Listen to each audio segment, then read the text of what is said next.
Tulane's Title IX office presents You Are Not Alone, Navigating Resources on Campus. A quick content warning.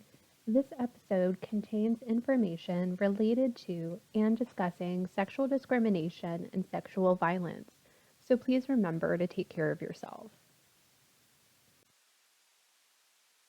Now, let's say that after making a disclosure and learning about your options, you decide to file a formal complaint.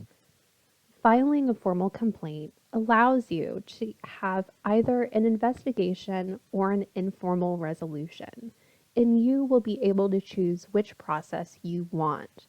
See our previous video for information about informal resolutions. For both Title IX and non-Title IX investigations, the process will look something like this. First, the Director of Student Conduct or investigator will issue a notice of investigation to necessary parties or persons. 2. In general, Tulane will try to conclude the investigation within a reasonable amount of time, with the goal of resolving the matter within 180 days.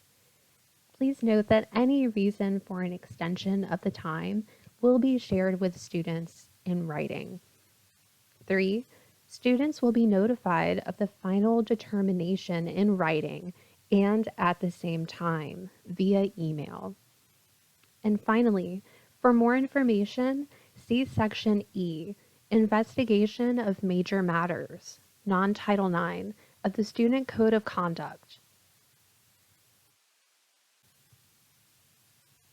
If you decide to have an investigation, both students will have a procedural review with the Director of Student Conduct.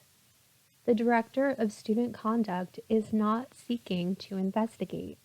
Their role is to sit down with both the complainant and respondent and formally review each student's rights and give an overview of what the process looks like. The director does a procedural review and then turns the case over to an investigator who does detailed interviews with anyone involved and will go out and collect any relevant information. The investigator will type up statements for each person they spoke to before sending them to each person individually for review and giving them a chance to provide feedback.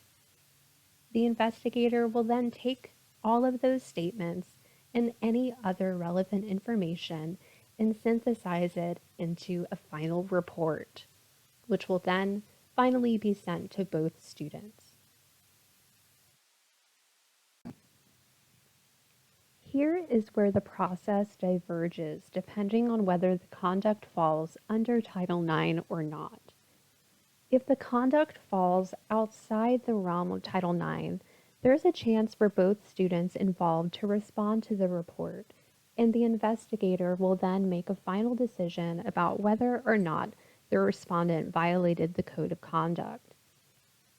If the respondent is found responsible, the complainant can submit an impact statement and ask for specific sanctions for the respondent. The respondent can submit an impact statement, which allows them to share any information they want the decision maker to take into account when determining sanctions. The investigator will take these into account and determine sanctions for the respondent.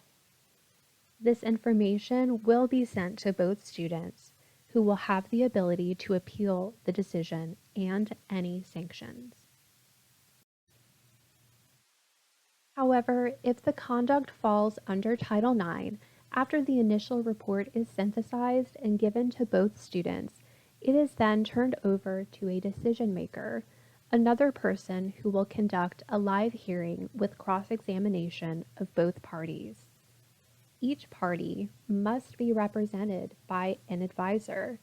If either the complainant or respondent does not have an advisor, the university will ensure one is present during the hearing process for each student. The person leading the hearing will determine whether the respondent is responsible for the misconduct. If the respondent is determined to be responsible, they will receive specific sanctions. Does this still feel confusing? You can always set up a meeting with the case manager by contacting the Office of Case Management and Victim Support Services, the Title IX office, or the Office of Student Conduct, and they will help you walk through the process and decide what course of action works best for you. Thanks so much for watching.